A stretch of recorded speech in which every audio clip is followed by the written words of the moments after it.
नमस्कार दोस्तों, मेरे YouTube चैनल किस्से कहानी की दुनिया में आप सभी का स्वागत है। दोस्तों, आज की वीडियो में हम आपके लिए 3 कहानी एक साथ लेकर आए हैं। उम्मीद है आपको ये पसंद आएगी और पसंद आए तो लाइक व सब्सक्राइब अवश्य करिएगा। तो आइए सुनते हैं 15वीं कहानी सुंदरवती पुतली की कथा, जो कि इस प्रकार है। जब राजा भोज अगले दिन फिर से सिंहासन की ओर बढ़ने लगे तो 15वीं पुतली सुंदरवती ने उन्हें रोक दिया। उसने पूछा, क्या आप भी महाराज विक्रमादित्य जैसे ही प्रजा प्रेमी हैं? इतना कहकर 15वीं पुतली ने एक किस्सा सुनाना शुरू किया। राजा विक्रमादित्य के शासन काल में उज्जैन राज्य की समृद्धि आकाश छूने लगी थी। व्यापारियों का व्यापार अपने देश तक ही सीमित नहीं था, बल्कि दूर के देशों तक फैला हुआ था। उन दिनों एक सेठ हुआ करता था, जिसका नाम पन्नालाल था। वह बड़ा ही दयालु तथा परोपकारी था। चारों ओर उसका यश था। वह दीन दुखियों की सहायता के लिए हमेशा तैयार रहता था। उसका पुत्र था हीरालाल, जो पिता की तरह ही नेक और अच्छे गुणों वाला था। जब वह विवाह योग्य हुआ तो पन्नालाल अच्छे रिश्तों की तलाश करने लगा। एक दिन एक ब्राह्मण ने उसे बताया कि समुद्र पार एक नामी व्यापारी है, जिसकी कन्या बहुत ही सुशील तथा गुणवती है। पन्नालाल ने फौरन उसे आने जाने का खर्च देकर कन्या पक्ष वालों के यहाँ रिश्ता पक्का करने के लिए भेज दिया। कन्या के पिता को रिश्ता पसंद आया और उनकी शादी पक्की कर दी गई। विवाह का दिन जब समीप आया तो मूसलाधार बारिश होने लगी। नदी नाले जल से भर गए और द्वीप तक पहुंचने का मार्ग अवरुद्ध हो गया। वह बहुत लंबा एक मार्ग था, मगर उससे विवाह की तिथि तक पहुंचना असंभव था। सेठ पन्नालाल के लिए यह बिल्कुल अप्रत्याशित हुआ। इस स्थिति के लिए वह तैयार नहीं था, इसलिए बेचैन हो गया। उसने सोचा, शादी की सारी तैयारी कन्या पक्ष वाले कर लेंगे और किसी कारण बारात नहीं पहुंची तो उसको ताने सुनने पड़ेंगे और जग हंसाई होगी। जब कोई हल नहीं सूझा तो विवाह तय कराने वाले ब्राह्मण ने सुझाव दिया कि वह अपनी समस्या राजा विक्रमादित्य के समक्ष रखे। उनके अस्तबल में पवन वेग से उड़ने वाला रथ है और उसमें प्रयुक्त होने वाले घोड़े हैं। उस रथ पर 8-10 लोग वर सहित चले जाएंगे और विवाह का कार्य शुरू हो जाएगा। बाकी लोग लंबे रास्ते से होकर बाद में सम्मिलित हो जाएंगे। सेठ पन्नालाल तुरंत राजा के पास पहुंचा और अपनी समस्या बताकर हिचकिचाते हुए रथ की मांग की। विक्रमादित्य ने मुस्कुराकर कहा, राजा की हर चीज प्रजा की हित की रक्षा के लिए होती है, और उन्होंने अस्तबल के प्रबंधक को बुलाकर तत्काल उसे घोड़े सहित वह रथ दिलवा दिया। प्रसन्नता के मारे पन्नालाल को नहीं सूझा कि राजा विक्रमादित्य को कैसे धन्यवाद दे। जब वह रथ और घोड़े सहित चले गए तो विक्रमादित्य को चिंता हुई। जिस काम के लिए सेठ ने रथ लिया है, कहीं वह कार्य भीषण वर्षा की वजह से बाधित न हो जाए। तो उन्होंने मां काली द्वारा प्रदत्त बेतालों का स्मरण किया और उन्हें सकुशल वर को विवाह स्थल तक ले जाने तथा विवाह संपन्न कराने की आज्ञा दी। जब वर वाला रथ पवन वेग से दौड़ने को तैयार हुआ तो दोनों बेताल साए की तरह रथ के साथ चल पड़े। यात्रा के मध्य में सेठ ने देखा कि रास्ता कहीं भी नहीं दिख रहा है। चारों ओर पानी ही पानी है, तो उनकी चिंता बहुत बढ़ गई। उसे सूझ नहीं रहा था कि क्या किया जाए। तभी अविश्वसनीय घटना घटी। घोड़ों सहित रथ जमीन के ऊपर उड़ने लगा। रथ जल के ऊपर ही ऊपर उड़ता हुआ निश्चित दिशा में बढ़ रहा था। दरअसल बेतालों ने उसे थाम रखा था और विवाह स्थल की ओर उड़े जा रहे थे। निश्चित मुहूर्त में सेठ के पुत्र का विवाह संपन्न हो गया।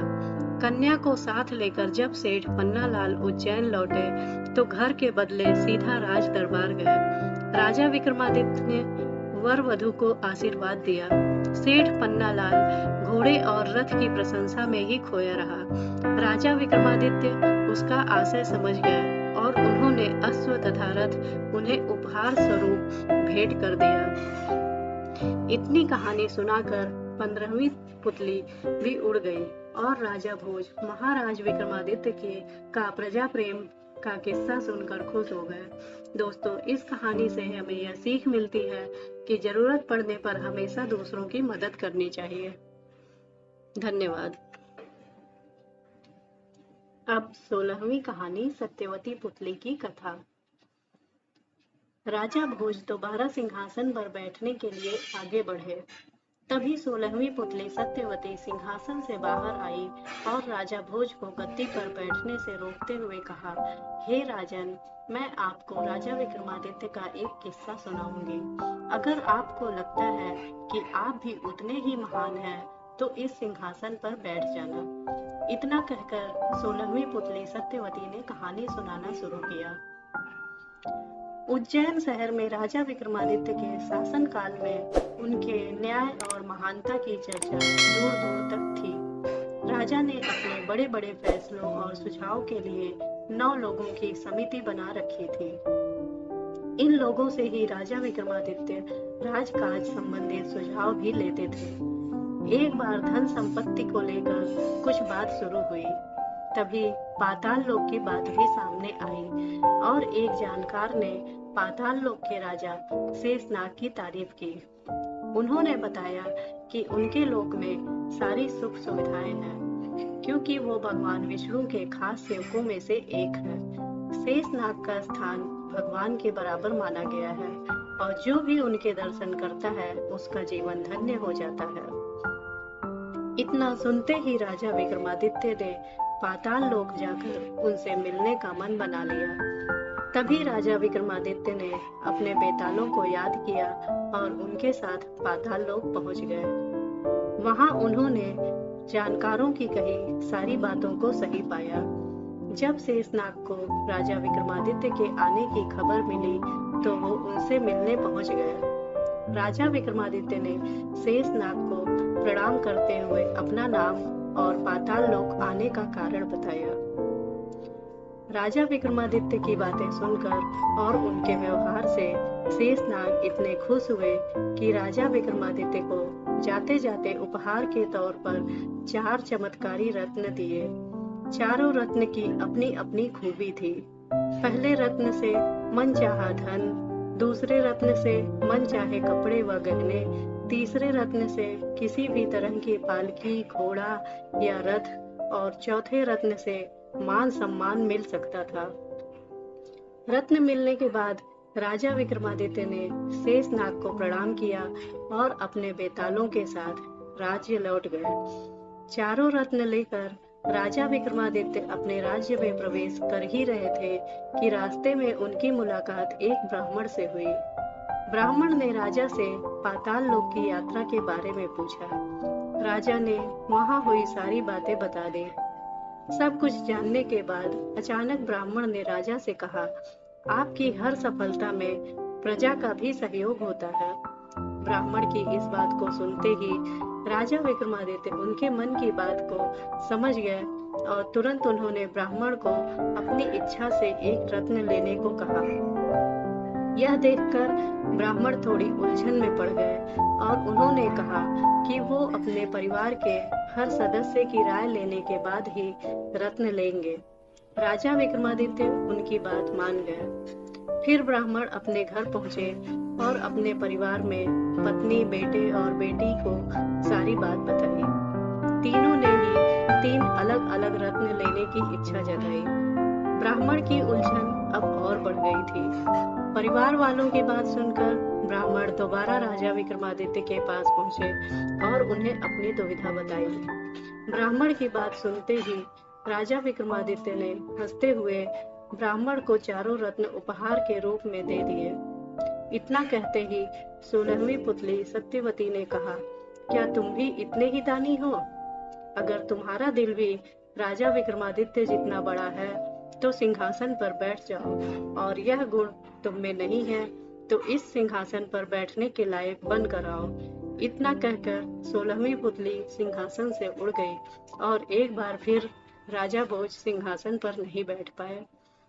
दोस्तों, इस कहानी से यह हमें सीख मिलती है कि सच्चा राजा, राजनेता या संचालक वही होता है जो धन दौलत का लालच न करते हुए अपनी प्रजा और अपने साथ कार्य करने वालों को प्राथमिकता दे।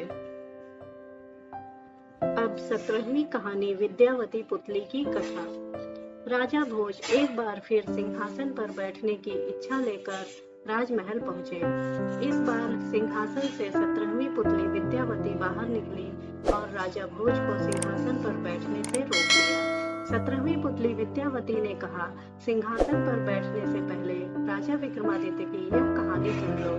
इतना कहकर 17वीं पुतली ने विक्रमादित्य का किस्सा सुनाना शुरू किया। राजा विक्रमादित्य के राज्य में उनकी प्रजा को किसी बात की कमी नहीं थी। राजा अपनी प्रजा को खूब खुश रखते थे। जब भी उनके दरबार में कोई अपनी परेशानी लेकर आता तो राजा उसे तुरंत हल कर देते थे। अगर उनकी प्रजा को कोई तंग करता था तो उसे वे कठोर सजा देते थे। इतना ही नहीं, राजा विक्रमादित्य एक आदमी के वेश में राज्य का दौरा भी करते थे। इसीलिए उनकी प्रजा हमेशा खुश, निडर और संतुष्ट रहती थी। एक बार राजा विक्रमादित्य वेश बदलकर अपने राज्य में घूम रहे थे। तभी उन्हें एक झोपड़ी से दो लोगों की आवाज सुनाई दी।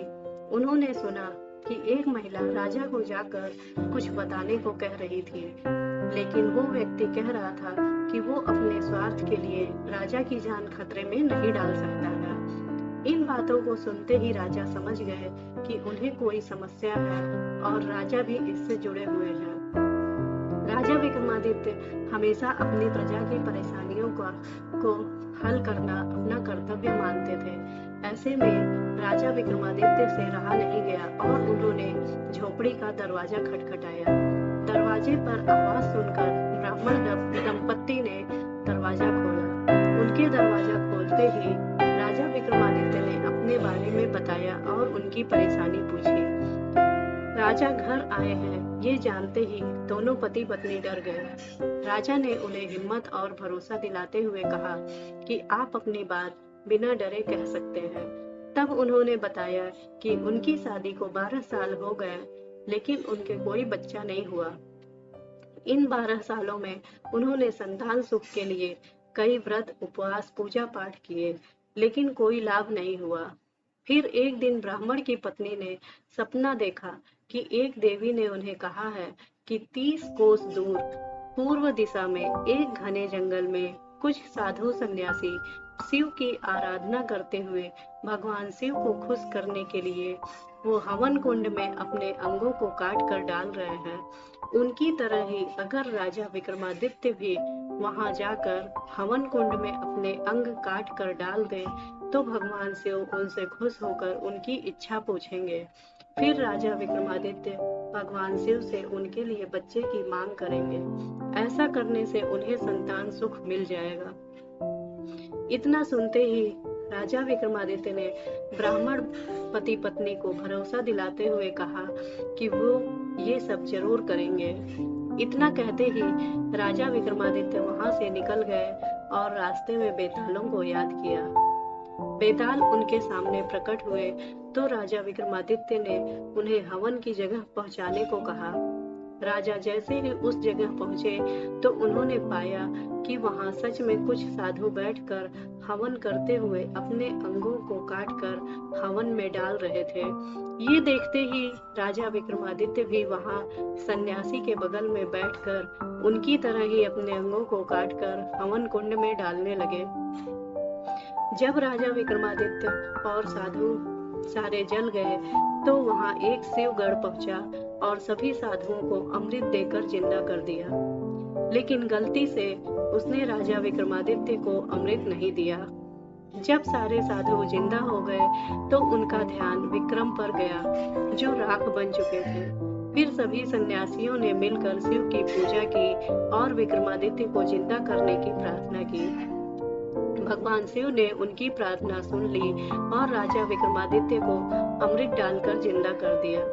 राजा विक्रमादित्य जैसे ही जीवित हुए तो उन्होंने भगवान शिव के सामने हाथ जोड़कर और सिर झुकाकर ब्राह्मण दंपति के लिए संतान मांगी। भगवान शिव राजा विक्रमादित्य के त्याग से खुश हुए और उनकी प्रार्थना सुन ली। उसके कुछ वक्त बाद ही ब्राह्मण दंपति को संतान सुख प्राप्त हुआ। ये कहानी सुनाते ही 17वीं पुतली विद्यावती ने राजा भोज से कहा, क्या तुम में भी है ऐसी हिम्मत और त्याग की भावना? अगर हाँ, तो तुम इस सिंहासन के योग्य हो। इतना कहते ही 17वीं पुतली विद्यावती उस सिंहासन से उड़ गई।